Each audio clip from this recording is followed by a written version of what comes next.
So Peter and Holly, thank you for joining us on this DBNN Good Business podcast. Thanks for having us. Tell me a bit about your business here. This podcast is about getting to the heart of good business. So we want to hear about you. Tell us what took you on the journey to where you are now. What took us on the journey to our business? Well, our business is running go-karts. We are a social enterprise. Our parent company is called Day One. They're a charity, a mentoring charity, and they help young adults that have maybe lost their way. We help them back on track.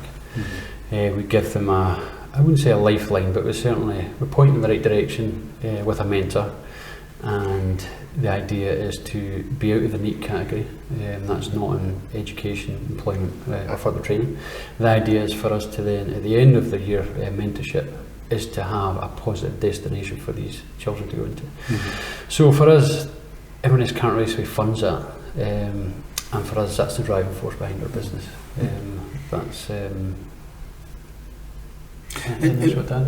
What has influenced you to find yourself here then? Oh, gee whiz. Well, when I first started here, the business, it wasn't quite open yet. It was just karts I had. The business didn't have a track, didn't have anything. So when I came along, I was volunteering. I was the engineering manager at Stagecoach at the time, and my pal Michael, he was the general manager. So he asked me to come up and help as a mechanic. So I got all of his cars started, got all of his help with run. Well, start the business really, get up and running. And then from there, it was a case of, Pete, can you come and help? The carts are broken. And then it was more, Pete, can you come and help? The carts are broken. So it was fine. But then I took on more responsibility at work, and I couldn't give as much time anymore. So we trained a wee mechanic here, and he done okay. But then that it didn't pan out. It didn't work out very well. He just didn't have the experience or the. It's more the motivational skills he didn't have. So that was a bit of a shame. So I had to then tell Mike that I had to get a mechanic, and being a charity, every penny's a prisoner. So telling Michael to have to fork out a certain amount of money to have a mechanic was difficult. So he then offered me a job, and I said, I'm on a directorship course, that's where I was going. And I thought, I don't know what to give that up. But then he gave me I call it the spiel, gave me the spiel about the charity and what it does, how it gives back, and how rewarding it can be. And I thought, well, I like the karts. I've been there for about a year. At that point I was there for a year, and I thought, I understand it. I know the owners, I know Corin, I know Ed Wilson, I know Robert very well. Got on really well with them, and I like the moral compass of the business. It kind of spoke a lot. It reminded me a lot about me when I was younger. So I thought, I do want to give back. So I went home to the wife and says, can we afford to do this? And she says, well, you're absolutely nuts if you think you're going to do that. I said, we've got a wee one, and we've got cars, and we've got bills. And I thought, I know, but I'd be at home more. Our quality of life would be better. And we're helping young children. So we talked to her and said, yeah, let's do it. So, and we've done it, and well, here we are. So 5 years later, I'm now the general manager, running the show. And yeah, it's a long way away from buses. And Holly, what motivates you most in the business? I think it's seeing the young people grow. We tend to employ people that it's their first time job, and they're young and enthusiastic. So it's seeing them come through the door, no experience, to then go on to bigger and better things through the training that we can provide for them here, and just exposure to work, really. Okay, the title of this podcast is Good Business Giving Back. So tell us a bit about how Inverness Kart Raceway is giving back. Well, like I said, we're a social enterprise. We give back. We provide an experience here. We pride ourselves on being 5-star. When we first opened up, we thought, how do we get to be the best in the business? And that's what it was always about, be the best in the business, give the best experience we possibly can. And that's what we've done with the charity as well. That's kind of our mantra, be the best. And if it can be better, it should be better. Maybe that's my mantra. We got on with the business of that. We pulled it through. We got our 5-star accreditation after 8 months. We've done well to keep up with our 5-star accreditation. But it's bringing people in here, or customers in here, and giving them the journey, giving them the experience, so that when they come here, they have a good time. They leave having a great time. They go away to do whatever they're doing, and they reflect on it. And the idea is, if we can then create, like for example, our Facebook posts, if we can create some sort of memory that pings up in a year's time, and straight away the flashbacks, like, oh God, I remember we did this, I remember we done that, and that's the experience. And that's what we do to give back for our customers. For the social enterprise, we also bring the mentees in, and they race here, and it's a great way to break the ice. So imagine you're meeting a brand new young person that has lost their way and is kind of at wit's end, doesn't know what to do. The last thing what to do is speak to a stranger. This is brilliant, a brilliant place to bring people in. And then as soon as they start karting, they're on a different, they put the helmet on, put the suit on, they feel like superstars. And then they go to racing, they come back in, and then all they talk about is racing and how he cut me up and how, you know, so. You talked about the personal challenges that you had faced to get this set up in the first place. What were the real hurdles for the business to overcome for you to get to where you are today? The hurdles for the business it's a constant unknown. It's a constant, for example, we're coming to the budget season soon. We're going to make budgets for next year, and it's the same every year. How do we know where we're going to be? For the first 3 years, it was a honeymoon period, it was brilliant. And then it started to level off. And so making sure that the charity had money was always at the forefront. The bottom line is always at the forefront of every meeting we ever have. It's how do we get on? How's the bottom line? What's coming back to the charity? What can we do with the charity this year? So that's always the biggest hurdle is the charity going to be able to fulfil its obligations? And are we doing that? And that's always the biggest hurdle. And how important is it that your team members are invested in the goals of the business here? 100%. The team here are fantastic. We've got such a young team. This was true testament to how we work. And I'll give you a wee example. It was COVID happened. We were then shut down. We opened in May. I think it was May the 3rd we opened. Yeah.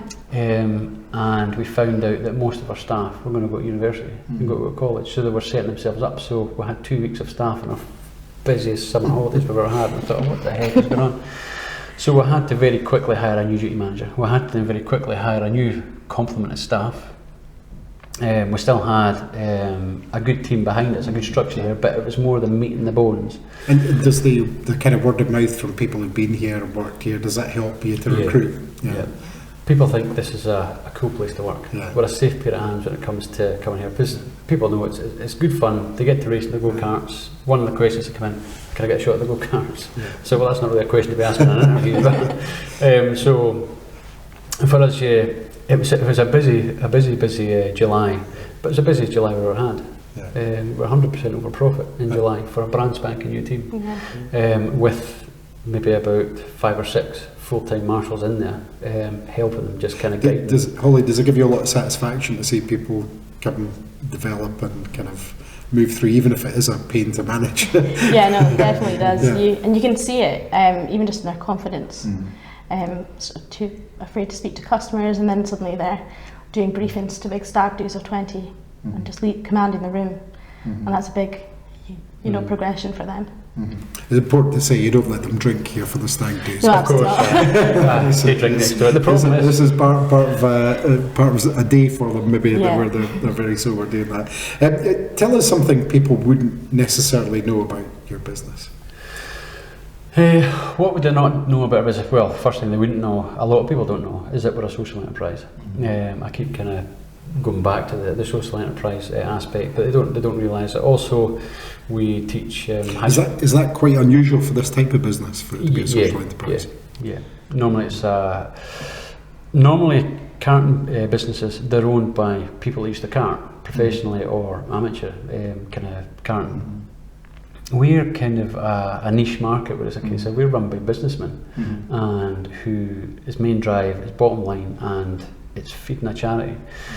So for that, it can be difficult, but at the same time it can be rewarding at the same time. Because you have a month like July, you think, wow, this is brilliant, and then you could be looking at a month of September thinking, oh, here we go, this is the downward spiral. But September's been fantastic as well.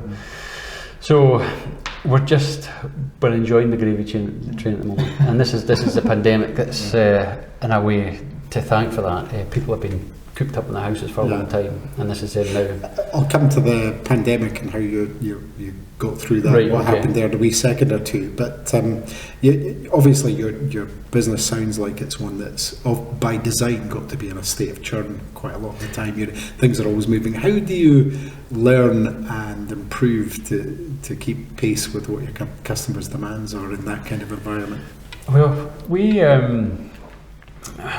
like to think we're the best in the current business anyway. I wouldn't say the best in the business, but certainly best in the current business. We surround ourselves with very good companies. We've got a lot of sponsors on the board that help us, and they guide us. We take a lot of help from them.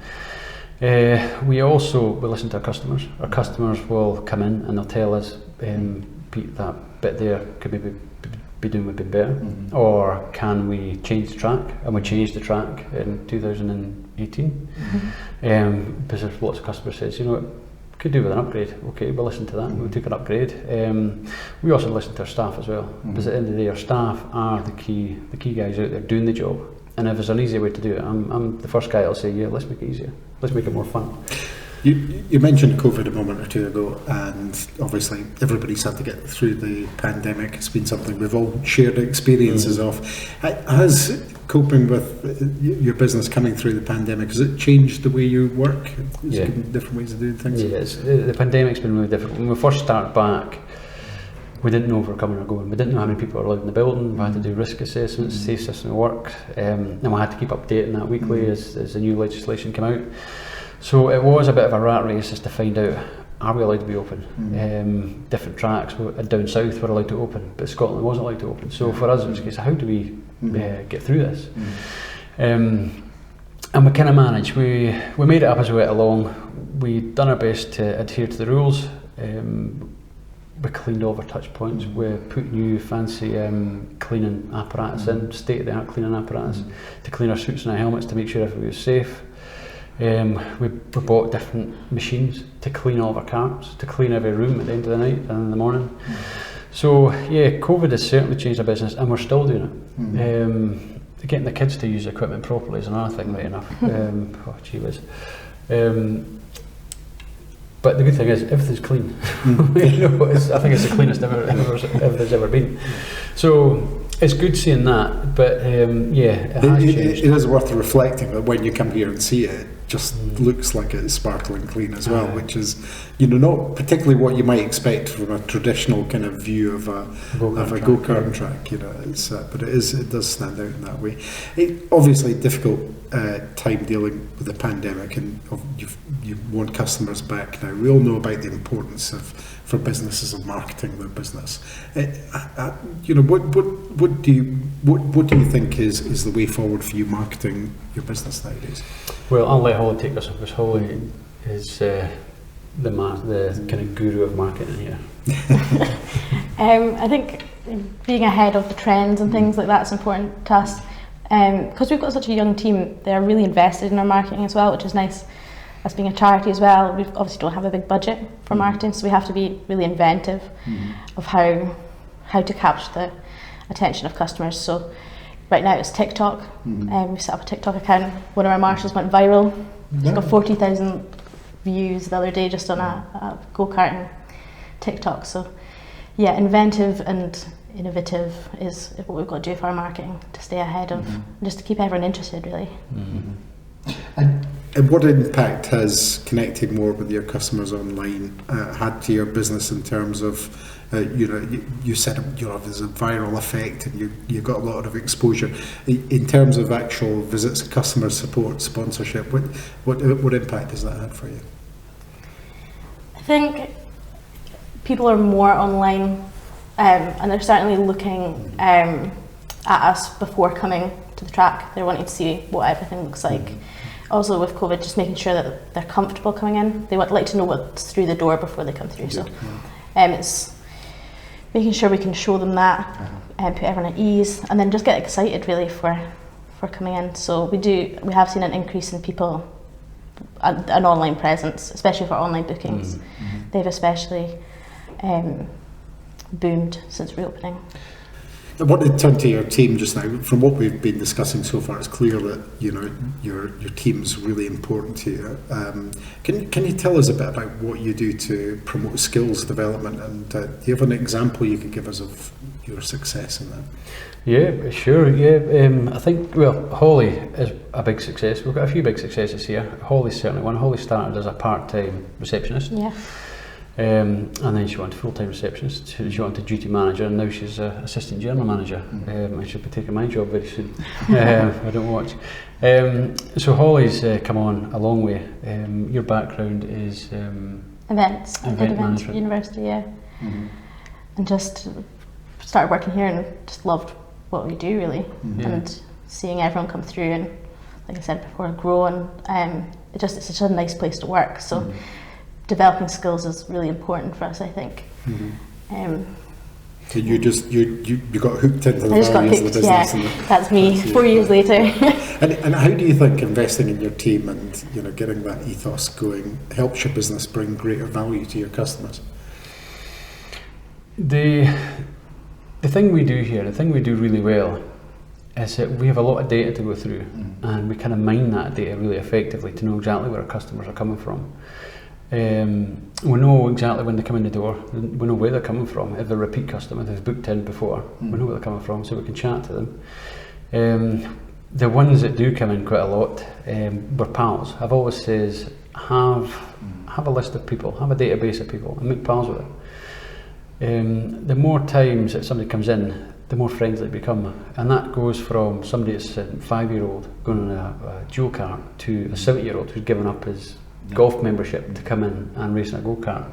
And so you have all walks of life coming in here, and you think, how's a 70-year-old man always got the fastest time at the track, and then he's going away in his fancy wee sports car. And then you get, we had a few people in a few years ago, and they came from South America, and they were leaving, they were kind of escaping the house, and they just left everything up and left, and the first place they came was here. They said, we just want a bit of fun. So we thought, what's fun in Inverness? And due to our fancy online presence, it's because Inverness Kart Raceway. Well, let's go there, that's brilliant. So, and then we chat for about an hour. Another thing, I probably shouldn't say that, I want to leave this to the end, but I'll talk about that now anyway. When we first opened, maybe about a year after we opened, we had all sorts of people coming in, and it was brilliant. It was like a honeymoon period. It was fantastic, and it was like big boys playing with the toys, and that's what me and Michael felt. And we had one guy come in, and he says, "Oh, I love this place. This is brilliant. This is fantastic, and it's a social enterprise. It's giving back." He says, "Well, I'm a art teacher in Plockton." And he said, "Do you mind if I build a sculpture for you?" And I says, of course. So then he brought that sculpture out, it's outside, that big race cart's outside, he built that for us, he took it down in his car. This is the racing car sculpture that adorns the entrance. It's a lovely kind of metal... a bit rustic. Rustic, yeah, it's fantastic. Yeah. So that he came down in his car one night and says, "Here you go, I built this," and I thought, gee whiz. Okay. Clearly, getting to know your customers, building a relationship with your customers helps you to kind of, as you've said, improve things and develop things. It also helps you kind of direct how you promote your staff and so forth. Nowadays, there's a lot more conscious consumerism. So people, when they're looking to spend their money, are looking for things that have got either good social value, good green credentials, or whatever. It seems clear that that social interaction you've got, the ability to say, look what you're doing for young people has helped your business. Is that fair to reflect? Yeah, definitely. The pandemic kind of showed that. When we shut down, there was a company called Fastline. They're the biggest aftermarket kart part supplier in the world, and Simon and a group of others, we decided we would do some sort of video feed and attract more kart tracks, and we would try and do that around the world, so we knew exactly what everybody was doing. So we had about 120 kart tracks around the world every Thursday, doing a Zoom meeting, and it was fantastic to see what everybody else was doing in the world and see where everybody was. And then we were taking that information and we're putting it onto our social media, so we're still feeding information to our customers and keeping them up to date. And I think if you were to just say that's a shut the door and not engage with them, they might have come back and says, well, You know, you weren't there when we needed you. We were stuck in the house doing nothing. And for these guys that are stuck in maybe the tenements or the high-rise flats where they don't have gardens, they don't have private gardens, sometimes that's something they're scrolling through the internet and they're seeing that, oh, that's brilliant. And it might reflect back to a good memory, and they might have a good thought about it. And it might take that wee bit of grayness away. And so that was something that I thought was really important. Whereas you had other companies where they weren't doing that, and they didn't come off very clever. And even now they're in kind of negative, they're getting negative feedback.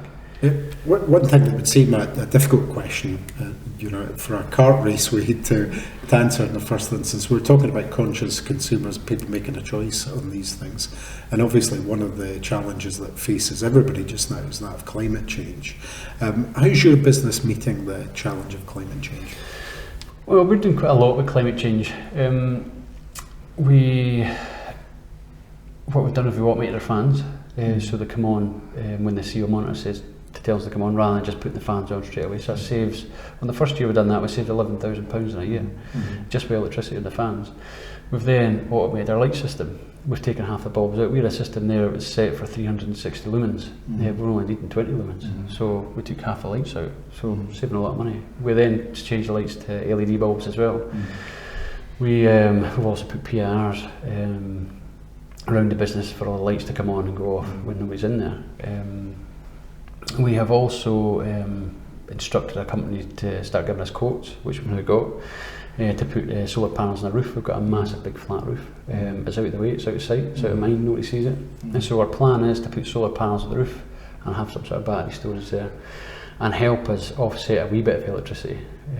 We just got our electricity renewal just last week, and the scunner is that, and it really is, it's an absolute scunner, is that if we had renewed it 2 days before, we would have got 16 pence a unit. Yeah. And because of this pandemic with the fire over in France, it got up to 19 pence a unit for the sake of 2 days. Oh, gee whiz. For us, it's penny pinching. Yeah. It's really difficult, so that's a hard one. But we also, I run a foundation apprenticeship here, where I teach young children from high school foundation mechanics, so it's basic mechanics. Through that course they learn how to repair a car, maintain a car. We also build a kit car from scratch, a road going kit car which is legally allowed to go on the road. And I would say it's a super car. It's a 0 to 60 in 3 seconds, give or take, so it's good fun. You've been in it. It's good fun. It's you can't get rid of your smile. But the good thing about that foundation apprenticeship is we're adding in a green initiative, which has been funded by Skills Development Scotland.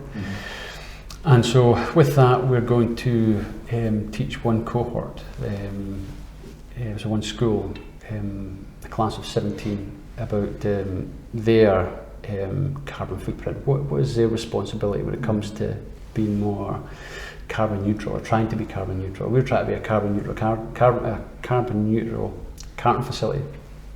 So how do we do that? And then the idea is to try and guide these children into thinking, when they wake up in the morning, let's think about trying to be carbon neutral today. And that goes from, how did the food get into the fridge?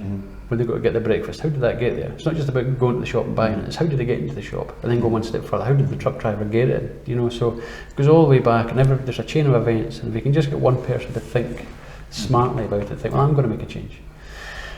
So because of this kind of pioneering thing we're doing here, it's a pilot through SDS. It's been picked up by COP26, so it's going to be showcased at COP26 in November. So I've got a film crew coming over in a few weeks to film what we're doing here. So yeah, we're very green. We're trying to be very green. We're trying to be carbon neutral. We're thinking about putting electric carts in. Obviously that comes at a cost. But we're trying to be ahead of the curve. We're ring fencing money every month, if that day comes when we have to take internal combustion engines out and put electric kits in, we can be in a stage or some sort of position where it's feasible to do that. So yeah, when it comes to green, it's the very first thing we mention when we have our directors' meetings. Looking to the future, obviously you've had a lot of young people have come through this business and gone on to other things and so forth. What would you say to young people who are interested in getting involved with you now? What would I say to them that wants to get involved? I would say now it's difficult. It's difficult to tell what kids want these days. It's difficult. But I mean, I still don't know what I want to do, and I'm 41 years old. So when you say to children, "Okay, come along and be a mechanic," oh, I think that'd be brilliant. And they come along, they play with the tools, they learn how a car works, and their mind just expands and it opens. And you see this young person that didn't have a clue what to do, all of a sudden have some sort of idea of where they want to go. But also, it's a twofold. It can also bring somebody that thinks they want to do this kind of job and then realise, well, it's not quite that I want to do. It's this other side of the business I want to do. So it could save a lot of heartache and pain of having to fulfil maybe a 4-year apprenticeship. And that's the problem with the mechanical industry these days, is that you'll see an apprentice coming in, all full of kind of cheer and happiness when they get the apprenticeship. They go into it, and then after about a year, it's not what I wanted, and they quit. But then that college course is now gone. Of course, yeah. So, what's next for your business? I mean, what's the potential growth area for you? The foundation apprenticeship for me is where the business is going to grow. Inverness Kart Raceway is getting busier and busier every day, and the staff and the team are fantastic.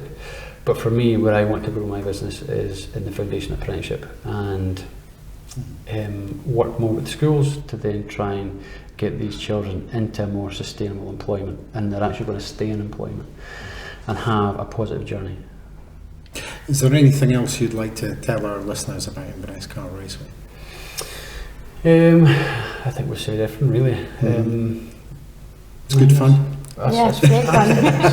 Like I say, it's being here. It's not like working. It's like coming in and having a hobby. Yeah. But at the same time, it's so versatile. One day you could be cleaning the toilets, next day you could be testing go-karts, the next day you could be pulling weeds, the next day you could be painting the ceiling. Well, today's the same. And then the next day you could be driving a 5-year-old round the go-kart track and he's saying faster, faster, faster. And you can't go faster. Okay, how can listeners connect with your business online or in person? You mentioned TikTok earlier. What ways can people get involved? So there's many ways. We're on pretty much every platform out there. They can contact through Facebook, TikTok. And what do they search for when they're... So they're searching for Inverness Kart Raceway, Kart in Inverness, things to do in Inverness. And then we'll come up with and your website, what's the address for that? Yeah, it's invernesskartraceway.co.uk. .co.uk. So really straightforward for people who want to get in touch with you. Finally, this podcast is about getting to the heart and soul of good business. What's at the heart and soul of Inverness Kart Raceway? The heart and soul of Inverness Kart Raceway is the children. And what we give back to the children, what we give back at the charity, what we give back when it comes to employing these young children come through the door. Some of them don't have a job, they've never had a job, this is the first job. And an example, when we're taking these children on, we think as an employer, you're bringing these children on, their parents would have polished them off, sent them in, and they know generally how to take care of themselves. But the first job I gave one of our marshals at the end of the night was going to load the dishwasher. So when I came in the next morning and seen all the cups up the top, round the wrong way with the knives and forks in the top, I thought, right, okay, clearly this one's not completely polished. But by the time this young employee finishes their time here, they will be ready for work. And they'll know exactly what they're doing in the next job. So we set them up, we tee them up for the next job. Holly, Peter, thank you very much for talking about good business on the DBNN News podcast. Thank you very much. Thank you.